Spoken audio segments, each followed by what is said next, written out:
Alors, Patrice, le 29 octobre 1969, il y a précisément 55 ans, avait lieu le premier message transmis sur le réseau ARPANET qui a été développé, comme tu le sais, on en a parlé dans nos premiers épisodes il y a très très longtemps, Oui. qui a été à l'origine des BBM,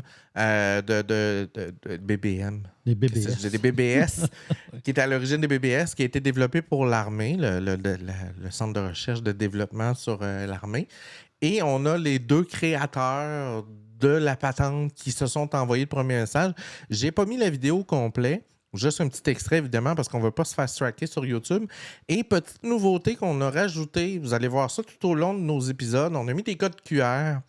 Ils sont tous reliés soit à l'article qui en parle ou à des ajouts. Donc, si jamais vous voulez en savoir plus, retrouver l'article, aller faire plus loin, vous avez juste à aligner votre téléphone directement sur le code QR. Ça va vous amener au bon endroit. Rien de malicieux, faites-vous en pas. On a pris le soin de prendre des générateurs de code QR qui sont très bien faits, c'est-à-dire faits par Adobe, donc la suite Adobe.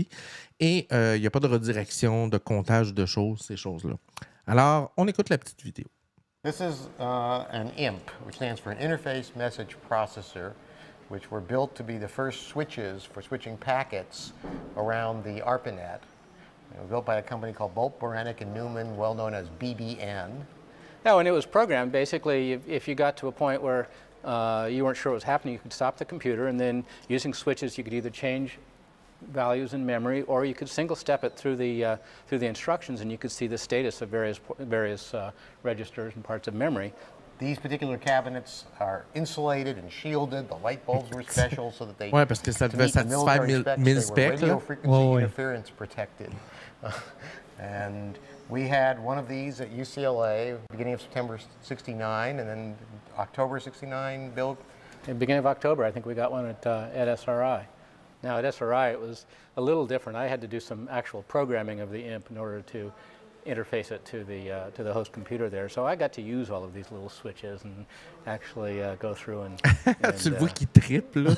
Work at this level to make programs work. It was a sort of, I mean, everything was written in assembly language, and it was a different kind of programming than we have today.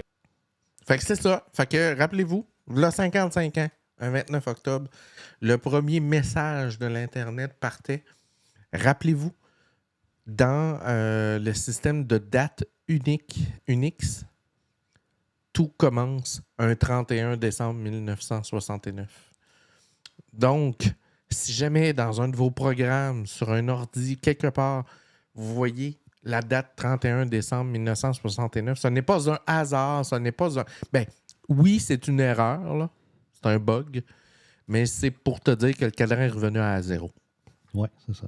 Puis c'est le temps zéro, 31 décembre 1969. Alors, c'était ça, Patrice, moi, ma petite chronique histoire de la semaine.